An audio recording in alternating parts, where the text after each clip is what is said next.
नमस्कार दोस्तों, मैं आपका दोस्त आशीष पुंडीर आपके अपने चैनल ASR इंग्लिश पे आपका स्वागत करता हूँ।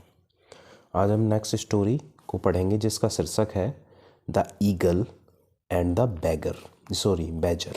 इसको क्या पढ़ते हैं? BADGER। यहाँ पे डी साइलेंट रहता है, इसको जी को पढ़ते हैं सिर्फ। बैजर, इसको क्या पढ़ते हैं? बैजर। ईगल का मतलब क्या होता है? चील को बोलते हैं। और बैजर का क्या मतलब होता है? बैजर होता है बिज्जू, बिज्जू होता है, ठीक है। बिज्जू को ये एक जीव होता है और इसे बैजर बोलते हैं, ठीक है, इंग्लिश में। तो वंस, एक बार की बात है, a cat went up to the eagle and told him.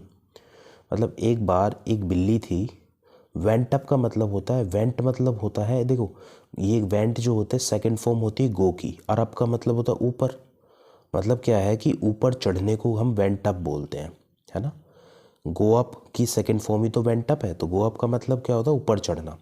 एक बार एक बिल्ली ऊपर चढ़ गई टू द ईगल, मतलब एक चील थी, चील के पास ऊपर चली गई। ऊपर मतलब कहीं पे वो बैठी होगी, जैसे मान लो ट्री के पास, ट्री पे बैठी होगी ना, पेड़ पे बैठी होगी, तो वहाँ उसके पास चली गई। एंड टोल्ड हिम, और उसने उससे कहा, ठीक है। यह पास्ट इंडेफिनिट बना है, यहाँ भी पास्ट इंडेफिनिट बना है। The badger is digging through the roots so that the tree falls and with it your babies, है ना। इसका क्या मतलब है? द बैजर, बैजर मतलब जो बिज्जू है ना, इज डिगिंग, डिग देखो DIG, डिग का मतलब होता है खोदना, थ्रू का मतलब होता है द्वारा, है ना। मतलब किसी चीज के द्वारा खोदना। डिगिंग थ्रू द रूट्स मतलब वो जड़ के द्वारा खोद रहा है, मतलब छेद कर रहा है, कहने का मतलब ये है।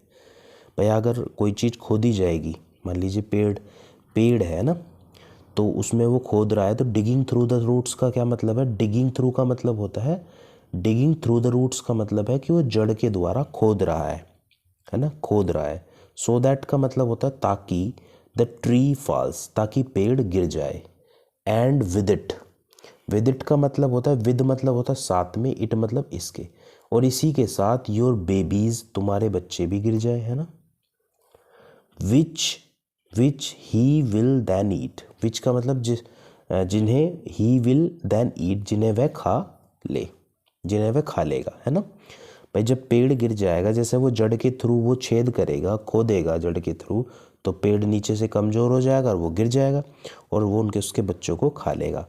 तो ये जो बिल्ली है ना, बिल्ली इस बैजर को मतलब भड़काती है इस चीज़ के लिए। सी दैन का मतलब तब वह, क्लाइम्ड डाउन, बिल्ली जो है वो नीचे आती है। क्लाइम का मतलब, क्लाइम्ड डाउन मतलब नीचे आना। एंड टोल्ड द बैजर, और वो बैजर से कहती है, बैजर से कहती है, पहले किससे कहती है? ईगल से कहती है। भाई बिल्ली पहले जाती है, पेड़ के ऊपर जाती है, वो ईगल जो होती है चील से कहती है, और उसके बाद वो नीचे आती है, फिर वो बैजर जो होता है बिज्जू से कहती है। क्या कहती है? Don't ever leave your home, कभी, डोंट एवर का मतलब होता है कभी, डोंट लीव का मतलब होता है छोड़ना, योर मतलब तुम्हारा, होम माने घर, कभी भी अपना घर मत छोड़ो। दैट ईगल, दैट ईगल का मतलब वह जो चील है, above you, that eagle above you, above का मतलब ऊपर है, यू मिस तुम्हारे, दैट ईगल मतलब वह चील जो तुम्हारे ऊपर है, is just waiting for you, just waiting for you मतलब वो तुम्हारा इंतजार कर रही है। And your little ones to leave the house, कि तुम्हारे जो लिटिल वंस है, लिटिल वंस का मतलब होता है जो तुम्हारे छोटे छोटे बच्चे हैं, जो तुम्हारे छोटे बच्चे हैं, टू लीव मतलब छोड़ें, द हाउस कि वो कब तुम्हारे छोटे छोटे बच्चे घर को छोड़ें। सो दैट का मतलब ताकि, he can eat you all up, है ना। ही कैन मतलब वो खा सकती है, ईट वह खा सकती है, यू मिस तुम्हें, ऑल, यू ऑल का मतलब तुम सभी को, अप। ईट अप का मतलब होता है खाना, निगलना, है ना। देखिए ईट के साथ अप लगता है तो इसका मतलब होता है निगलना या खाना, ताकि वह तुम सभी को खा जाए, निगल जाए।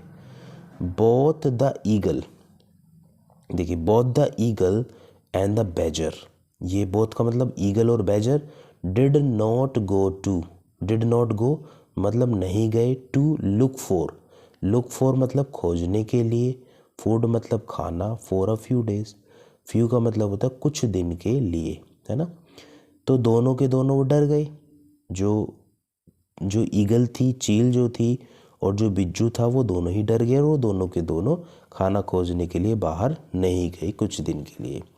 वैन माने जब देयर चिल्ड्रन वर हंग्री, जब उनके बच्चे भूख मतलब उन्हें भूख लगने लगी उनके बच्चों को, तो दे रियलाइज्ड मतलब उन्होंने महसूस किया कि दैट किया कि दे हैड बीन ट्रिक्ड।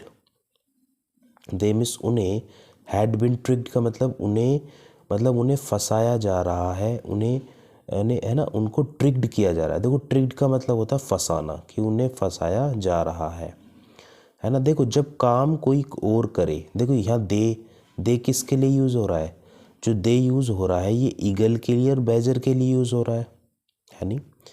और ट्रिक्ड किसको किया जा रहा है, बैजर और इन दोनों को किया जा रहा है। जब सब्जेक्ट पे कोई काम होता है तो वो पैसिव बनता है। यहाँ पे हेड के साथ बीन लग रहा है और थर्ड फॉर्म भी लग रही है, तो ये पैसिव बना हुआ है। दे हैड बीन ट्रिक्ड का मतलब उन्हें फंसाया जा रहा है, फंसाने का काम कोई और कर रहा है ना। The angry eagle and badger, जो गुस्से में जो चील थी और बैजर जो है, देन मैंने तब, बिकेम फ्रेंड्स वो दोस्त बन गए। And never believed the cat again, और कभी भी उन्होंने बिल्ली पे विश्वास नहीं किया।